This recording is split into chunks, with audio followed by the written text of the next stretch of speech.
Ladies and gentlemen, welcome to the Extraordinary Family Life Podcast. We're your hosts, Greg and Rachel Denning. And in spite of our massive, underdeveloped education, in spite of the embarrassing amount of uninformedness, We even have to make up some words to describe I have to make this. up words to describe how underqualified we are to talk about this subject. I think the made up words will definitely help with that. It helps expose our underqualifiedness Yes. and our undereducatedness. In spite of all that, we still feel like we have to talk about what's going on in the world. And not in the world so much as trends in society. We're not even sure what we're talking about, except that we feel like we need to talk about it. because I think we and I would say most people sense that something's really off. Oh, yeah. And so maybe they aren't quite articulate like we can't. Right. And they're just like, yeah, things are weird, things are off, things aren't right. What's going on? Feels wrong. How do we talk about this? Right. And so, what's the problem? Okay, there's the other problem is that we, ourselves included, are afraid to talk about it. Right. Because if you start saying, hey, wait a minute, no, that doesn't seem right, you're immediately labeled as racist, prejudiced, homophobic. Well, I mean, they come up with words every day. They're making up new words to make you feel bad about. So we're not so standing bad for something. making up words. Then. Yeah, right. We're just part of the party. Right. They're like, well, no, and they're coming up with new labels. And if you stand for something, they're going to label you as something else.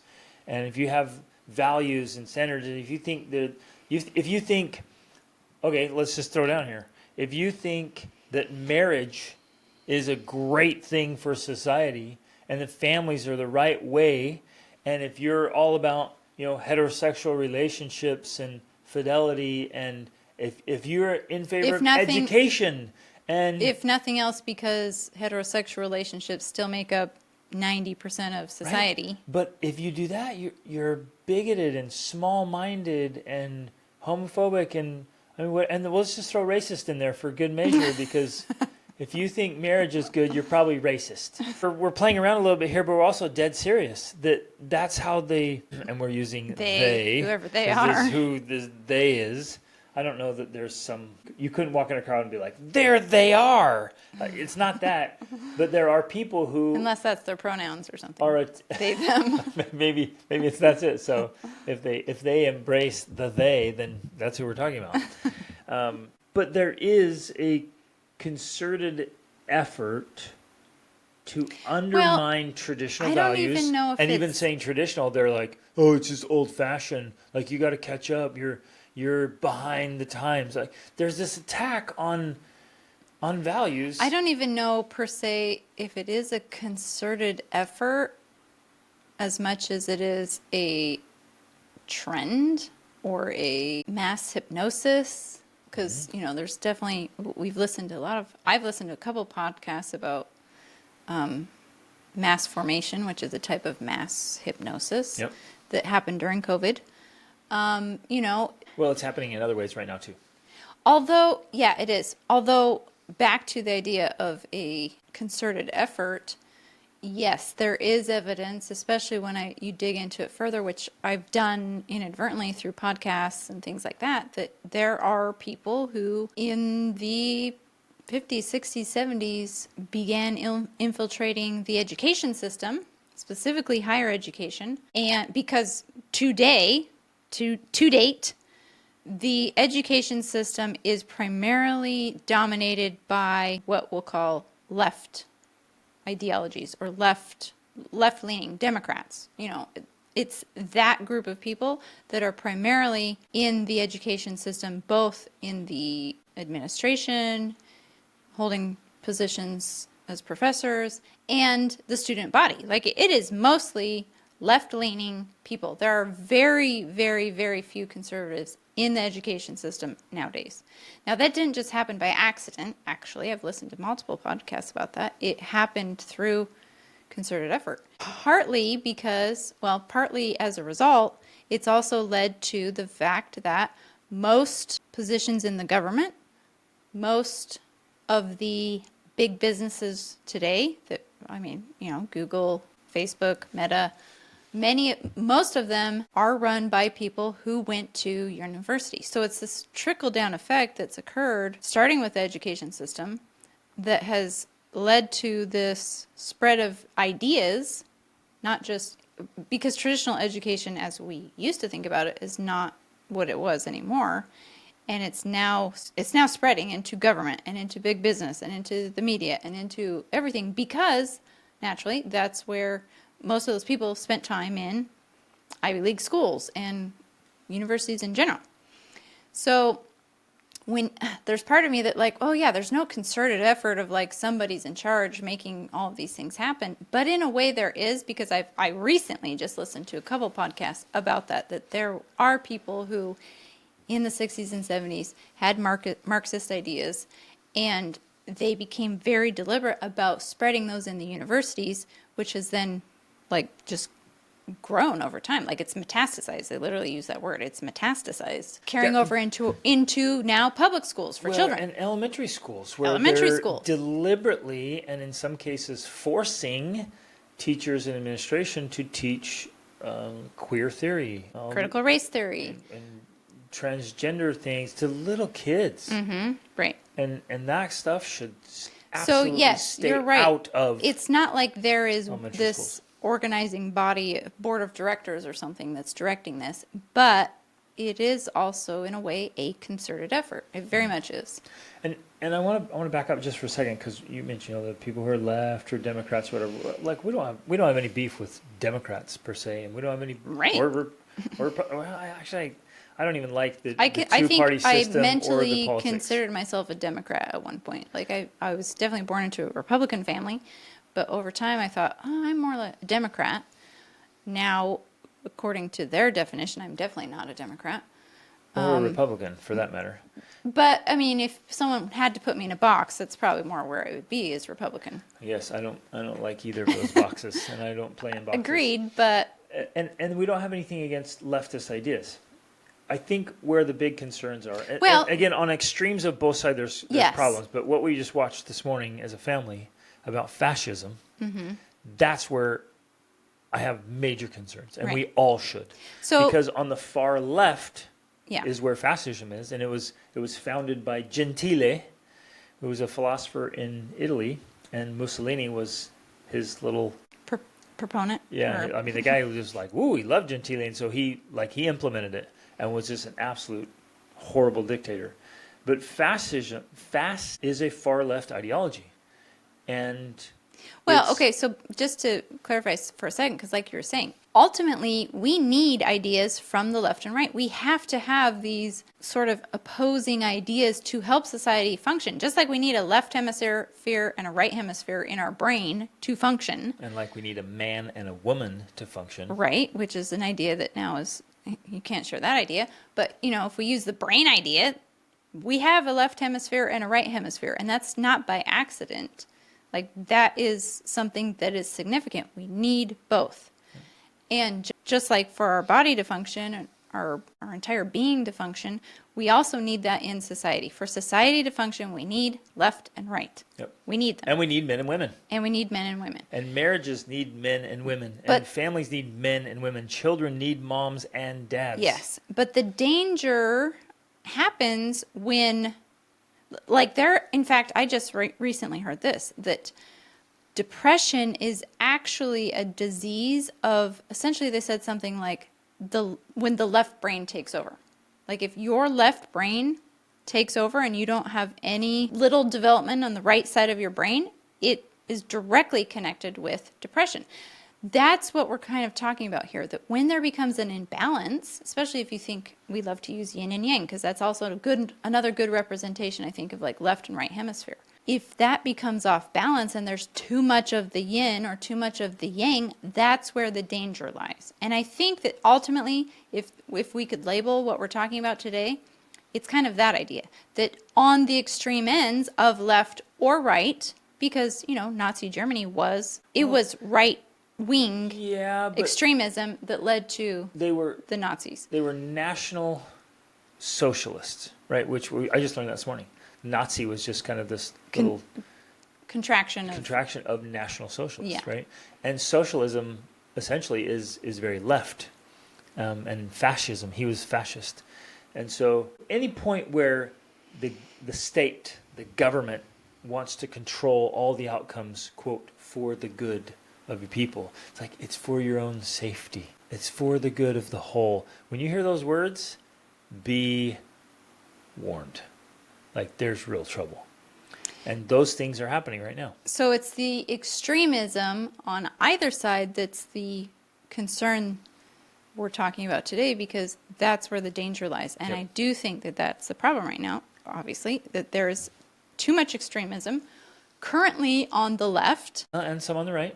So Well, there's yeah. extreme. Because I think it always exists. There's always Right. the fringes. So there's always extreme left and extreme right. But when the fringes start But when the to get, fringes become the majority, yeah, or that's the when we get into danger. loudest, or the biggest decision Right. makers. I guess that's I don't even think better they're the than majority. majority. Right. I think the majority is just quiet. Yeah, People it's who true. want to be good human beings, they want to live, they want to get married and have kids and live a good life. Good, stable, healthy They're quiet. life. And, Right. and here's one of the things I've been thinking about, and it's tough because one of the strengths of just being a good person is you don't like to offend other people, and you don't like to speak up, and you're like, hey, just let me live my life. And Like, I'll let you live you yours. do your thing. I'm cool. You want to do your thing? Do your thing. Let me do my thing. Right. But then they won't leave it alone. They're like, no, they're not. They're not going to do their thing, and they want everyone else to accept them, and they want to literally pass laws, forcing others to refer to them a certain way, or to, do what they're doing, Or to teach a certain thing. yeah, or we're to, going to force the silent majority to be taught about this teeny minority problem that's off, honestly, and it's not healthy. It's not normal. There normal is a, meaning it doesn't apply to the majority of the people. and to like what actually works in What society actually and functions. constitutes like a healthy Family, overall and well-being health- and a yes, healthy community. and a healthy life. Right. And healthy psychology and a healthy identity. So good people keep quiet. And then when they try to say something, they get labeled as being racist or bigoted or prejudiced. And as a good person, you're like, no, that's not me. I'm not racist. I'm not bigoted. I'm not prejudiced. I'm not homophobe. And so we back off. Well- and we won't stand our ground and say, no. Like, this is a standard, and this is what works for millennia. This is what, like, nature and science obviously show. The problem is Let's it's stand our ground. not it's not necessarily obvious, because unless you actually study and learn a lot, you can fall prey to the ideas that are being taught, which is, oh no, this whole idea of the traditional family, this whole idea of sex and gender, like that's just a social construct. Right. It has nothing to do with our biology. It has nothing to do with healthy psychology. That's just a lie you've been told. The reality is there's fluidity. There's no, it's not binary. It's not one or the other. I think one of the most evil examples of this, right, that's happening right now, is that they're teaching in many places, in universities and even other younger, lower levels of education, they're teaching that pedophilia or sexual attraction for children is a normal thing. And they're trying to promote it as like, well, everybody has it to some degree, and it's okay to be a minor attracted person. Right. And like, A minor attracted you- person. Well, I think that is the extreme end of what we're talking about. Like there's all sorts of levels here that we could argue are not good or evil or really bad. But to me, at least, that right there is like, okay, yeah, for the majority of people, they're not going to disagree that when it comes to children, there needs to be some strict rules. has to But be. the problem is that we don't realize that it's actually creeping up on us. We don't realize that it's already infiltrating our school systems and the peer groups, and like it's getting It's already in it's there. everywhere. yeah. And it's so much just of it this has been kept quiet for so many years. yes, and it's just almost on this tipping point of where minor attracted persons, like that's a thing. Let's just accept that too, because we've accepted everything else. So, and I really feel that that's where we are. We're on the verge of a tipping point where things are really bad, but they're going to be worse. Like they're going to get worse before they get better. And that's what's terrifying to me. And that's, I guess, why we're having this conversation, even though we're like, what are we even talking about exactly? We're just talking about it. Like, what's going on here? Because, like I said to you last night, and this seems in some ways like an extreme idea, but yet it is how I feel after having, I mean, I've been thinking about this and learning about this at least since COVID, for sure. Probably, 4 years at least.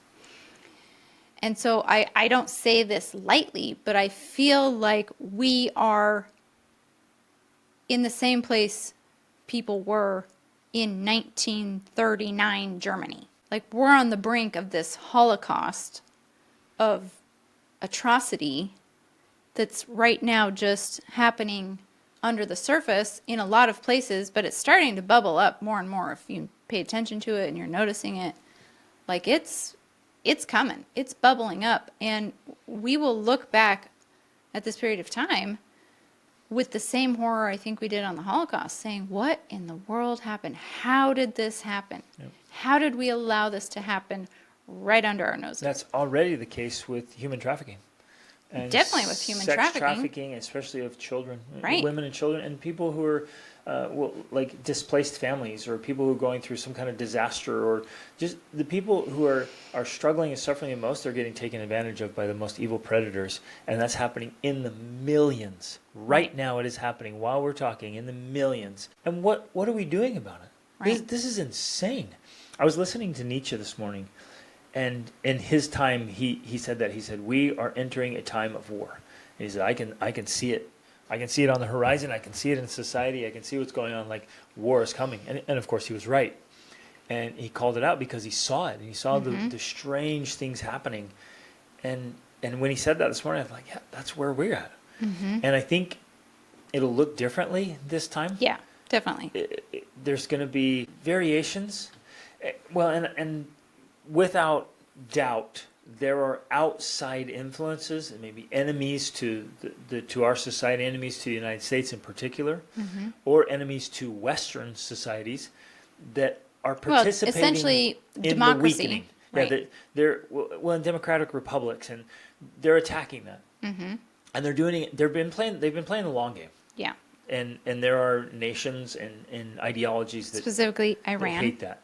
Well, Iran and China and Russia are some of the ones that come to mind, and North Korea. And so they've been playing this long game, and this is going to sound like conspiracy theory, but all you got to do is research a little bit, and you're like, oh man, okay, it's actually happening. They want to weaken, and they want to help facilitate the weakening inside. They want to take a nation and an idea of a democratic republic, and they want to just destroy it from the inside. And they can sit back and they just laugh and laugh and laugh and be like, look what those idiots are doing. They can't even tell the difference between male and female. Like, this is crazy. They don't even know. I guarantee you, there's the Americans don't even know what a woman is. Like, this is insane. Well, here's the thing. Identity is directly tied to behavior. So if you disrupt identity, you disrupt behavior. Right. And so an identity that is fragile or and an undefined identity is also directly connected to psychological suffering. Yeah. In essence, yeah. And illness. It's directly connected to depression, anxiety, a lack of hope and positive feelings. Like, if you have an undefined identity or a fluid identity, it is impossible to have solid mental health, essentially. Yeah, exactly. Like, it's not possible. So because you have to have some sort of stability in order to have mental health. And if you remove that stability, even down to, am I a man or a woman? I don't know. You remove the foundations for mental well-being. Yep. And so then it easily wrecks mental, emotional, physical, spiritual, social health. Just erodes it. And then you have a nation that a majority of people are completely unfit to protect themselves. to get into a fight and say, hey, we're going to protect our way of life and we're going to protect what we believe in. They're completely unable to do that. They don't even know what they believe in. Like, right. What would they be fighting for? Exactly. But then they're unable to function and live in a healthy way and to think clearly and act clearly And when you think of what it takes to protect freedom, the only reason we're Well, enjoying there's no all way these we could have an freedoms- army. Well, yeah, Because 77% of the age eligible, age eligible Americans are completely unfit for Yeah. military service. Yep. That's crazy. And over 75% of Americans are obese or overweight. I mean, Which that's a whole nother That's topic. another the topic. the let's call it conspiracy against health through the food pyramid, Yep. which is literally a scam. And then there's a direct link between obesity and brain health. And so Right. that's also, the brain health is also affecting mental emotional health and relationships. I mean, it's the whole thing. And so if you just step back and you take a look at the whole, you're like, this is a dumpster fire. It's a time bomb waiting It's to so go off. bad. So there's going to be a falling apart from within. There's going to be, and already is, some form of civil war happening. And sometimes it's a psychological warfare. Other times it's going to be literal warfare. But then there's also attacks from the outside where there are groups who want to destroy freedom and democracy. And again, and that sounds so conspiracy theory, Yeah. but it's because when we lack exposure, we've never actually personally met somebody who truly, genuinely thinks like that and wants to destroy it they want the power. And I get it, because I used to think like this. I would read about Mussolini, and I would read about Karl Marx, and I would read about Stalin and Hitler and think, those are absolute madmen. Like, how did that ever happen? I remember vividly thinking this for years. Like, gosh, I'm grateful that kind of madness doesn't exist anymore. Like, that's a thing of the past. Right. That's so naive. Yeah, because here we are facing the same madness. But you're like, well, no, people don't think like that anymore. That's madness. That's insanity. There aren't people on the earth in our enlightened age with the internet, and Which there can't in a be people way- who think that way literally. Yeah, I And there think the internet is actually exacerbating the problem. Oh, absolutely. In reality, because it's making this more of a global issue rather than that's why in some ways I feel like we're in a time where it's going to be worse than the Holocaust, because that was isolated. Yeah. It could only be spread physically, geographically. Like, that was the limitation. Now we have the internet. So people in Mongolia who have a smartphone can start picking up on some of these ideas, and we see it in little ways. Destructive ideologies. Where they start dressing differently, they start doing things differently, they start identifying differently, they change their pronouns. Like, it's spreading worldwide because of the internet. Yep. So it's really sad, because I look at, like, for one example, we were recently in Mongolia. You had previously been there 5 years ago in 2019 before COVID. And since then, I mean, you went, not me, but from your description, things have changed. Massively. One example is food. Like, they are getting infiltrated with the SAD diet, the standard American diet. That is going to have a long-term effect on their health and well-being that is just beginning right now. Yeah, screen addiction is another They thing. will, we and saw the this screen time. addictions. Yeah. Like, it was so sad to me to watch young children being entertained by screens in a country like Mongolia, where they just did, it was just nature. It was all yeah, nature. it was all nature. man. So that impact, we are yet to see what impact and how that's going to play out in the developing world. Well, Because and their right now it's mostly in the modernized, the Western world. That was the most family-centered country I'd ever traveled Exactly, in or seen. right. It was absolutely beautiful. And just in the last 5 years, they're like, well, why get married? Because we see all these people online that seem to be living this happy single life. Like, no responsibility. Why take on the responsibility of marriage Exactly, and family? That's right. such a burden. when I could Not just be realizing that that's free.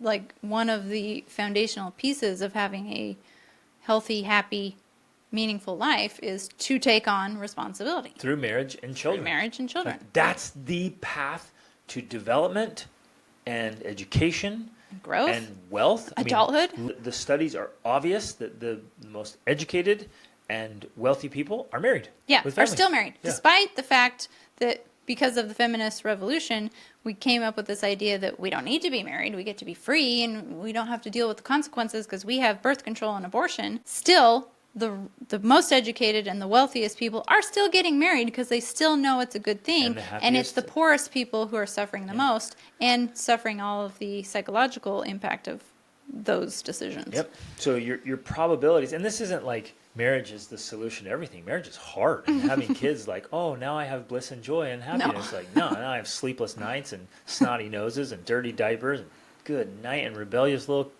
turds. Yeah. They're like herding cats.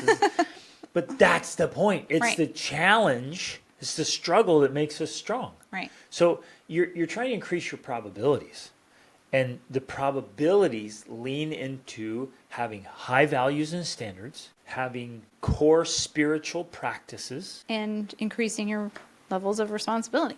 Yeah, being more responsible, like getting an education, getting the wealth. You're trying to set up your probabilities to have a really happy, healthy, successful life. And the irony right now is the big message being spread is like, well, just have freedom and entertainment. Whatever It's that like, feels like in the moment. it's bread you and get to decide. circuses, like what brought down the Roman Empire. Like it is literally bread and circuses combined with this weird nihilism and relativism. And definitely Marxism. Like And, there's well, and ironically, Marxism and fascism, it's all mixed in there. Yeah. And it's being spread across the planet.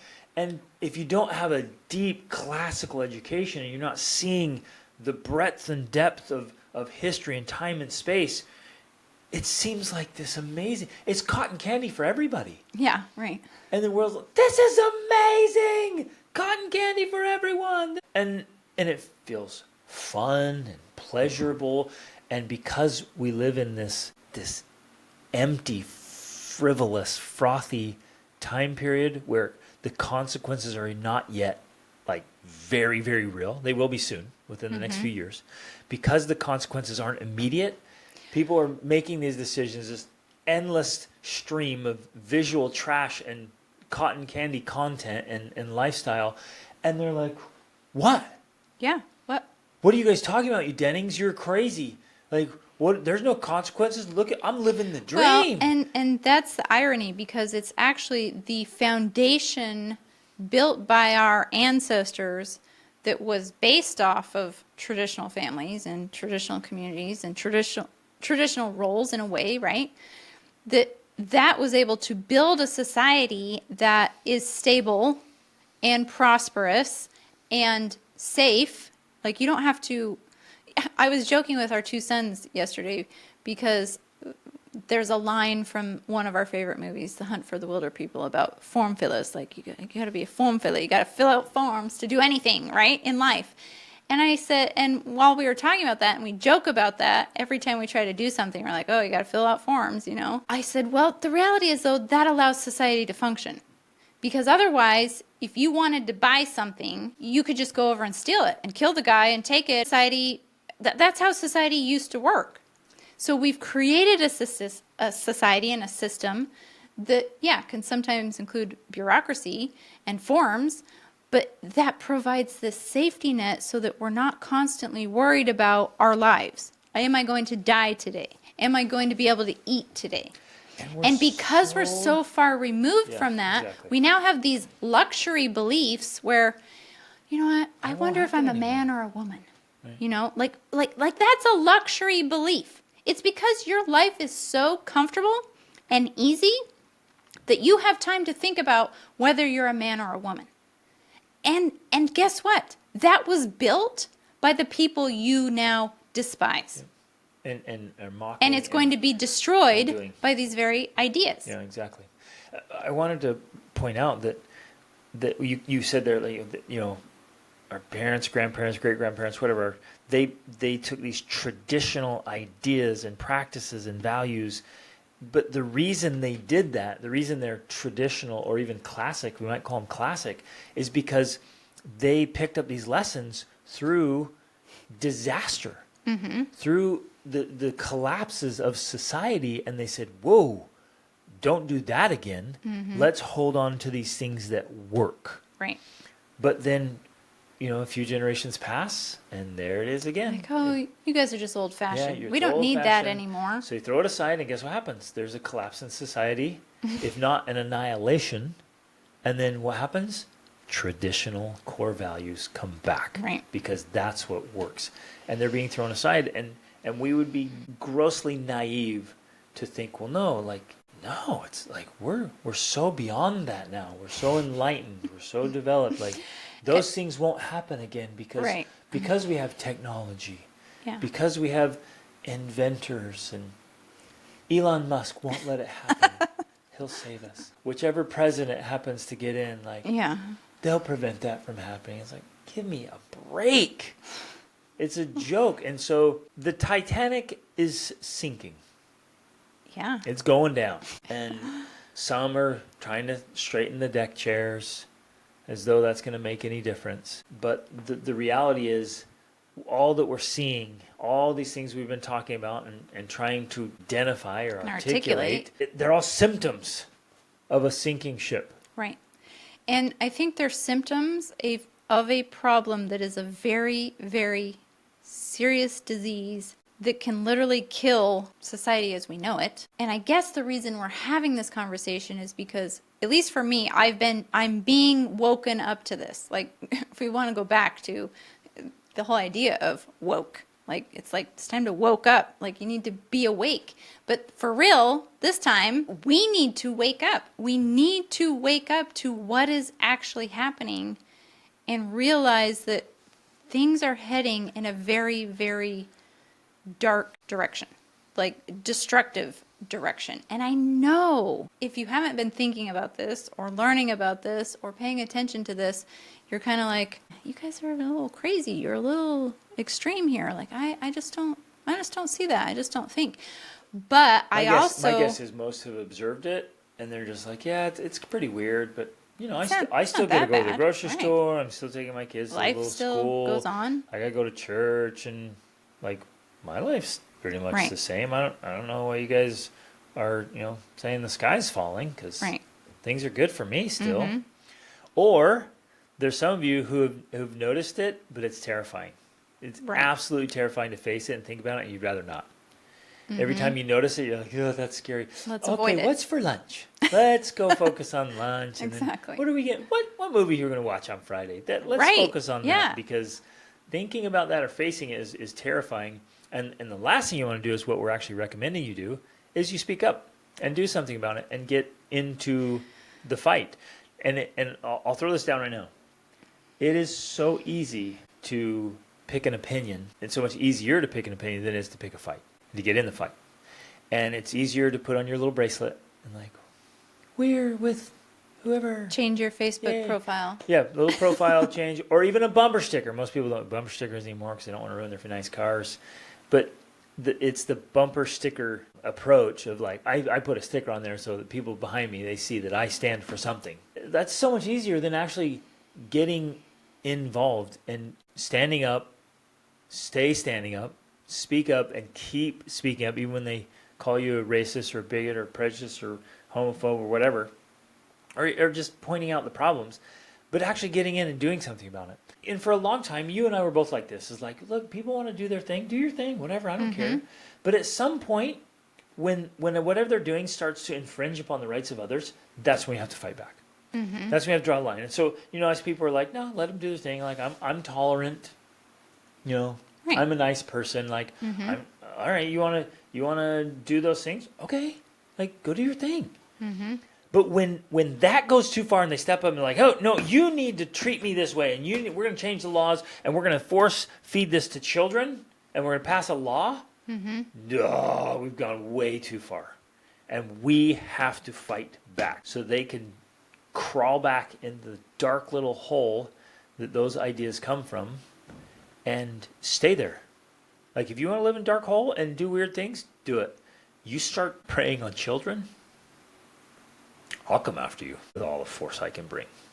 You start preying on little kids and innocent women. That's where it's going. It's already there in many, many ways, but it's going there in a greater force. And they're trying to normalize it, and they're trying to legalize it, and make it seem just fine, and they're trying to make it common, and they're really making this push of like, well, let's legalize this, let's normalize it, let's say that it's okay to take advantage of people. Well, and hell no. I know gonna fight. I know that probably sounds crazy to a lot of people because they think, oh, it's not going to go there. Yeah, maybe we're legalizing all these other things. There. You can change your sex, you can change all of this, but it's not going to go to that. But we've seen college professors teaching college classes about mentor-attracted persons. Like it's just another thing.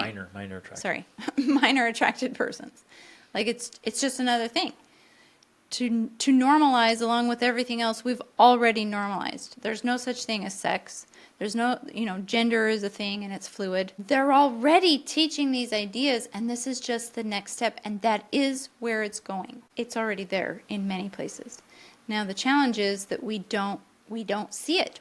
And that's, if you're not paying attention and you're not noticing and you don't understand the significance, it's hard to put the puzzle together and to know what picture it's making. But that's what we have been trying to do for 4 years or more. And when you start getting the picture clearly, which I feel like even though we're undereducated about it in general and there's still so much we don't know, I'm starting to see the picture. And it's a dark, horrifying picture.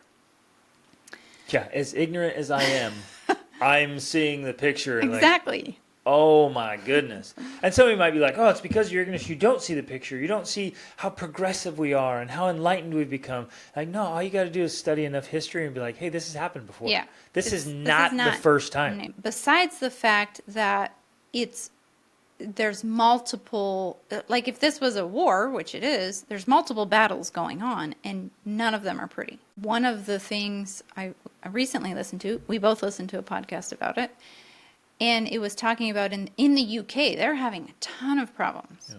Tons of problems. Which also has to do with the increase in immigration, both legal and illegal.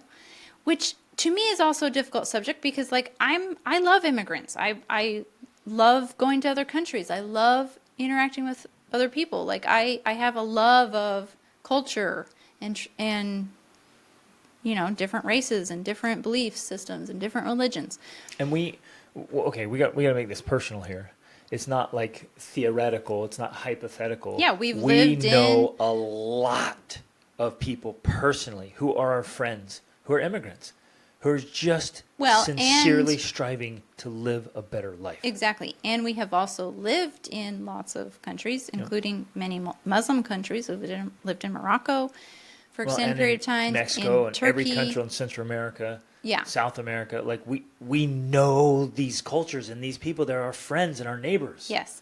But just like every culture and every religion, on the extreme end, there is danger. And so specifically in this podcast episode we listened to, one of the recent things that happened, there's been many happening, is that there was a immigrant who came from a Muslim country who I think the story was his parents had immigrated and he just came along for the ride or whatever. They were escaping a war-torn country. So they're starting a new life and they're starting just spoiled and blind and clueless. I don't know the full story, but basically, they did talk about how it is often the immigrants' children who resonate more with these extreme ideologies. They get radicalized. They get radicalized because they grow up, they don't totally fit into their new culture because they are immigrants, right? And so there's this disparity that leads to radicalization. He went to a dance class. I don't know. They said it was a Taylor Swift dance class for 9-year-olds. Slit their throats of 9-year-old British children. And the problem was that the media, because of government influence, was trying to cover up the fact that this was an immigrant. Who'd been radicalized. Who had been radicalized. So...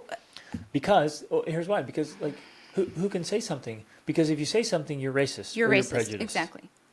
But the problem that they were discussing in this episode is but what can we say? What can we do?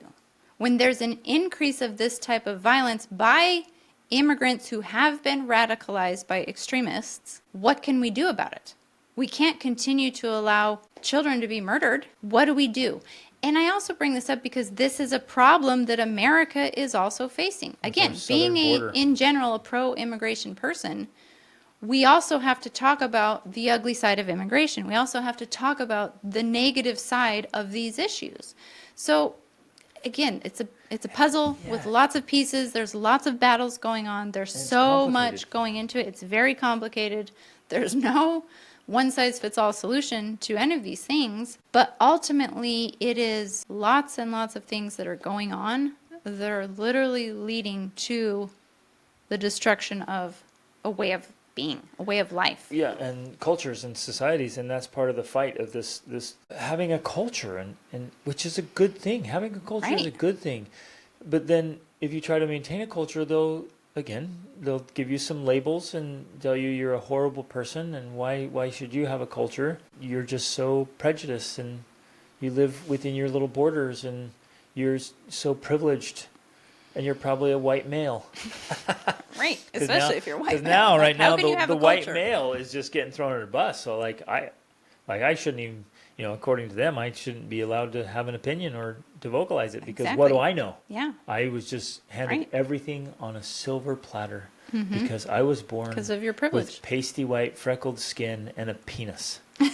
And wow, everything was given to me, except it wasn't, because my dad left, and then stepdads came and went, and I ended up out on my own at 16, living in a hellhole Well, that doesn't matter. as a privileged white man. Yeah, you're a privileged white male. Fought my way into university. Has been the first one in my family to go, but it was all because I was Exactly. so privileged.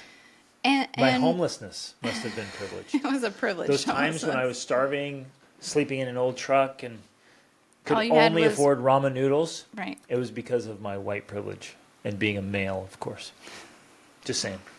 Yeah, I don't know what we can say about it because that's literally where society is at this moment. And so I don't even know, like, what's the point and what can be done about it? I don't know. The So- truth is, I don't know. I But don't either, but that's why we're having this conversation. the first part is ultimately. just be aware. Like, hey, let's just open our eyes. Let's wake up a little bit and let's look at it. Because often we want to avoid it, right? We don't want to look over there. It's like there's a disturbance over here, and you're like, I'm just gonna pretend.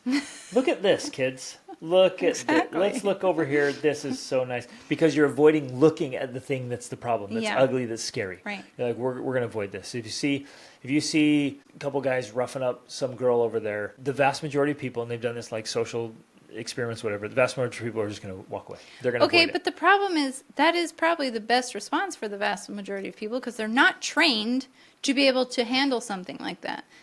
Going in to interfere with Could the make lack you- of skills makes a you a victim. a vic- Comes back to the underlying problem is that in too many ways we're just completely unprepared for Yes. what's happening Okay, and what's so coming. well, there's coming. one thing there is get yourselves Come prepared. to the asset training that we're Yes, holding so that exactly, so you can be an asset. you can be an asset. to your family and to society. Right, exactly. Like, come learn these skills. Learn how to protect yourself. Learn how to Basic combatives and and medical training. Like, self-defense. be helpful. Learn. We're going to talk about how to think through scenarios and situations, how to have situational awareness and what to do.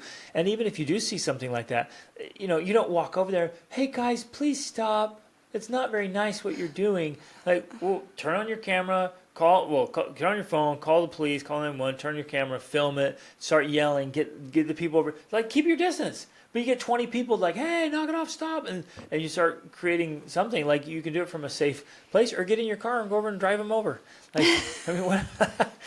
Like, You're whatever. so extreme, Greg. No way. If somebody's like really attacking an innocent person, and the only, self-defense weapon I have is my vehicle, I'm going to use it. Right? Whatever. We have to think differently, but we're trying to avoid it. We're trying to avoid the issues. So let's have some awareness. Let's start talking about it. Let's start thinking. Let's face it. And as uncomfortable as it is, as scary as it is, the best thing we can do is face it. We have to face the problems that are facing us. Mm-hmm. We have to. So that's the first step. But then I want to encourage all of you listening, like, do something to prepare yourself, whatever way to actually get involved, and not by changing your Facebook profile and getting a bumper sticker and a bracelet, or taking on this opinion like, I support whatever. Do something about it. Get in. I think if nothing else, fight. by educating yourself about it, by actually learning about what's going on and what significance it has. And then spreading education. Yeah. Well, education arguably is the most powerful tool in the world. Mm-hmm. So spreading education could be one of the best ways to get in the action Right. and to stop. Which insanity. requires you to educate yourself. Like, you can't just be spreading opinions. You have to be spreading whatever education you have, which is what we're trying to do here. Like, yeah, we don't get this on Jordan Peterson's level or these other authors and thinkers and leaders. We don't understand it to that level, but at the level we do understand it, we are trying to talk about it, and we're telling our children about it, and we're trying to help them understand. That's why we watched a video about fascism this morning, especially because we live in a country, Portugal, that's fascist leaning. You know, we want to understand these principles and why they're important and what the bigger picture long-term consequences of these things are, because otherwise we can just get swept up in it and just be like, oh yeah, let's just go along. It's just, you know, it's just the way of the world now. So yeah, no big deal. Or let's we just, think, let's just change our pronouns on Instagram and, you know, be a part of that whole thing because it's trendy. It's the thing to do, rather than realizing that there's actually a bigger movement happening here that at the end of the road is a disaster Exactly. waiting to happen for all of Yes. us. So yeah. So don't get on board. You know, if you've changed your pronouns on Instagram, take them off there. Like little things like that, so that we start standing up against the movement rather than just half-heartedly contributing to it because that's what people are doing. Right. Exactly. Just going along. If you know that the train tracks are blown out, like, don't stay on the train. Right. It's exactly. ridiculous. Get off the train. Get off the train. But nor can we just say, you know what? I'm going to let other people do it. I'm going to let this play out. I'm just going to live my life. We can't do that either, because we've seen, history has shown us time and time again that people who are good people, who are trying to live traditional values, they become pretty passive and they think this will just play out and it won't affect me. Mm-hmm. That's not true. It ends up becoming a sweeping fire that consumes everything and everyone, including you and your family. Don't just stick your head in the sand and hope it blows past, because it won't. Unless you want to move away to some remote, isolated location and be a hermit family, Well, then, you know, that's an option. very appealing, actually, and I think of it often. Yes. There's many times where I'm like, oh, let's just go somewhere so far removed that it's very unlikely to affect this place. And there are places like that in the world. Mm-hmm. That's awesome. It's true. If you're like, no, I'm out, man. I'll go live in the woods in my bus with my family. Like Captain Fantastic. Captain Fantastic style. You know, there's something to that, but we also need warriors. And so those of you who are listening who have the warrior heart, who feel the call, I turn think there are yourself into too an few asset. warriors because the warrior mentality has literally been indoctrinated out of society. I agree. So I don't know that there are many that hear the call, because that is a bad thing. That's toxic masculinity right there. If you feel like you're some sort of warrior and you you might need to want to fight. fight for something, Yeah. that's toxic. Fight against these. Because you're supposed to be more like a woman and less like a man. Right there is so screwed up, because the only reason we enjoy freedoms to be able to say comfortable, safe society that we live in? stupid things Yeah. is because real men fought for freedom. And now you're, well, we shouldn't be like that. That's toxic masculinity. No more fighting. Which is part of the long game of the destruction of society, because if you make men more effeminate and you demasculinize them, you don't have warriors to fight and to protect the society. And that is what's happening. I mean, it really is. It's really happening intentionally. And I know that sounds crazy, but it is. And we're not the only ones who have said, like, multiple people, various platforms are talking about this. Yeah. It's happening. Yeah. And one of the ways we see that that's happening is all of the protesting that's going on in the universities. And this is the irony to me that's obviously been pointed out by others, is that the very people who are protesting in support of Hamas and Palestine are often the type of people that would be immediately killed by them, because Well, after they were raped and tortured and filmed and like the killers like celebrate. yeah, but because they are in direct violation of everything they believe as a religious group. Right. Like, It's just they're so not going to naive. support you in your gender fluidity. Yeah. No, They're gonna you kill will be killed. This has been Unhappy thought. a little bit of sunshine in your morning. A from little the bit of a dimmings. reality check. Yeah. No, it needs to be a Perhaps. reality check. And it's a good one. It's an important one. Would you rather not know? Would you rather get blindsided and not see it coming and just like, Which- oh, I didn't see it coming. I wish somebody would have told me. Hey, we're telling you, it's coming. It's exactly the same thing that happened in Nazi Germany, and it happened in Stalin's Russia, and it happens in all the places that the people don't know it's coming, because we want to believe that that's not really That going to happen. nobody That that's is not really that that screwed people up. aren't that bad. That it's not really going to be that bad. It's not going to get that bad. That's what we want to believe. That's, I don't know, human nature, I guess, but I guess this podcast episode is about believing that it can get that bad again, because it has. it has gotten that bad. That's Yeah. that's the But point. we're already in it it. has been that bad, and in some places in the world, it still is that bad. I mean, North Korea, it's bad there. Having never been Having read about it, from one person. it's Yeah. bad in that it's a totalitarian state with Yeah. Well, a okay, complete lack of here's- freedom and Here's what I can say. food and resources. I You've have been to Cuba. in Cuba. Yeah. I got to Communism see- is I got to see it in not real time. good. Yeah, it was devastating, and the suffering is real. Right. Yeah. So, the point is that if we continue to adopt these philosophies, which, okay, that's something we didn't really even talk about or dive into, but is an important part of this equation, is that when you get right down to it, what is happening is essentially a form of Marxism. That's basically what's happening. It's a form of Marxism. And when you adopt that in your society, I mean, then you're basically practically almost there with communism and totalitarianism, like government control. So we're not that far away from having that become a reality for us. I guess that's the danger. That's the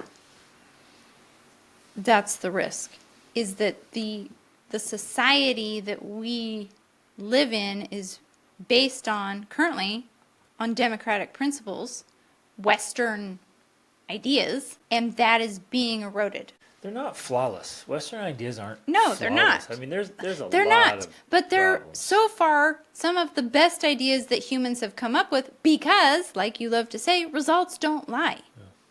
I mean, yeah, the Western world is not the perfect world, but if you compare it to history, to where humans have come from, and to other places where there is not democracy and individual rights and freedom of property, to own property, free trade, things are worse off Yeah, there. they're really bad.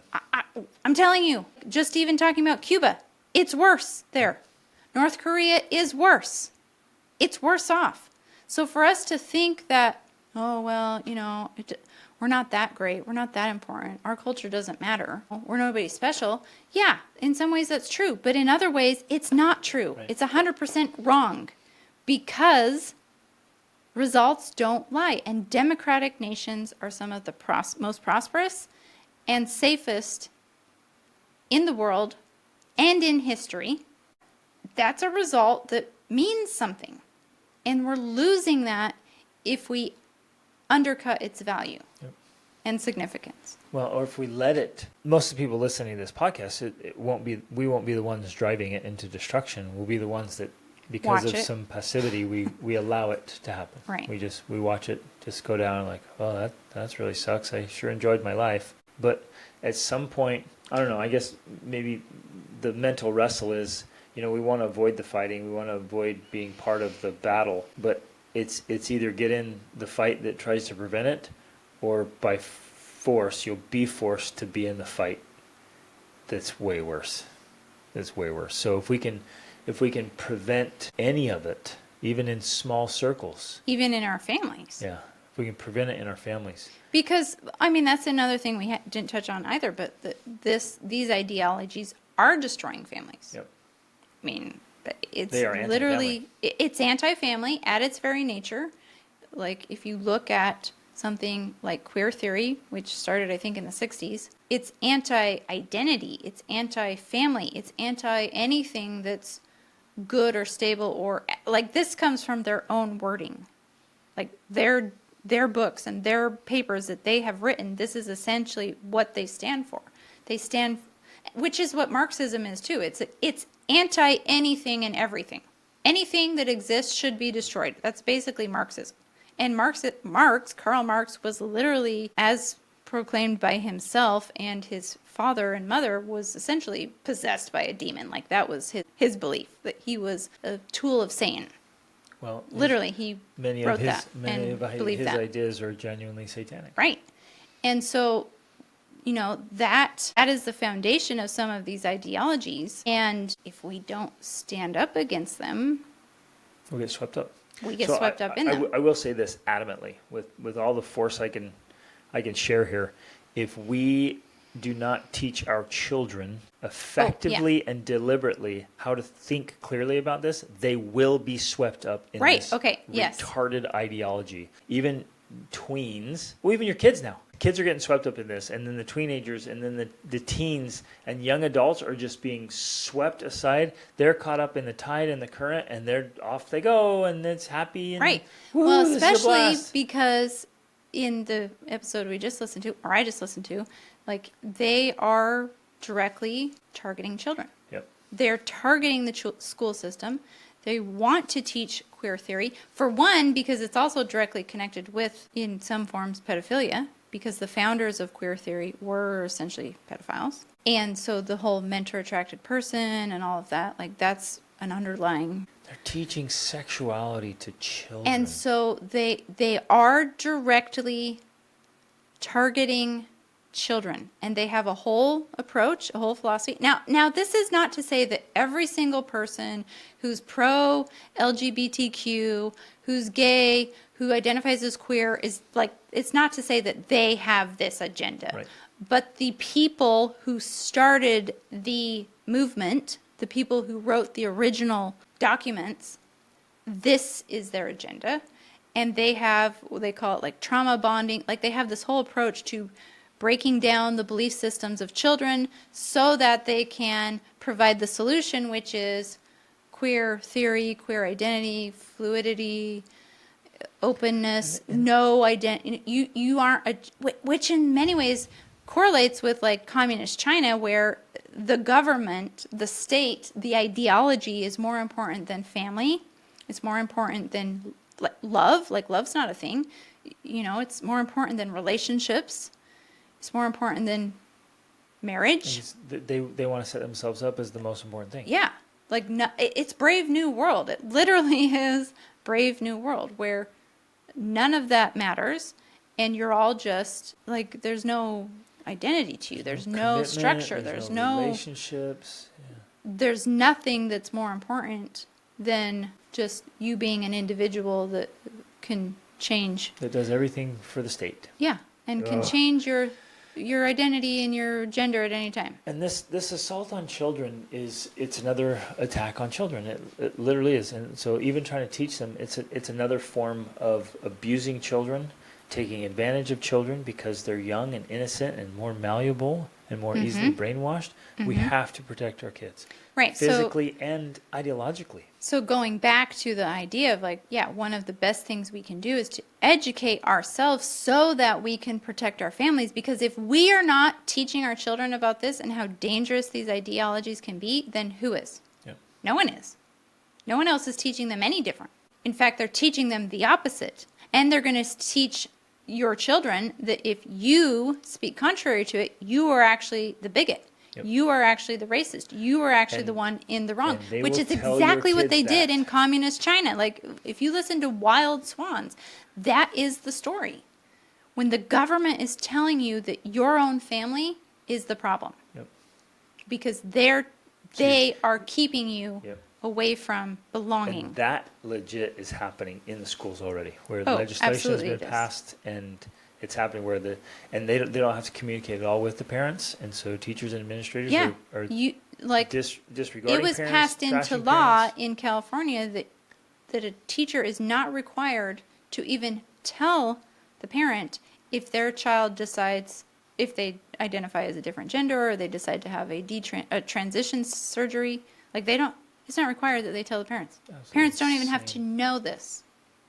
Okay, so I know some of you are like, well, how do I, what do I read? What education do I work on? And I just thought of several books that you should read. I think we'll And teach make your a kids. list and we'll include it in the show notes along with, because we did a recent episode about resources versus resourcefulness and being resourceful and the fourth turning and all of that.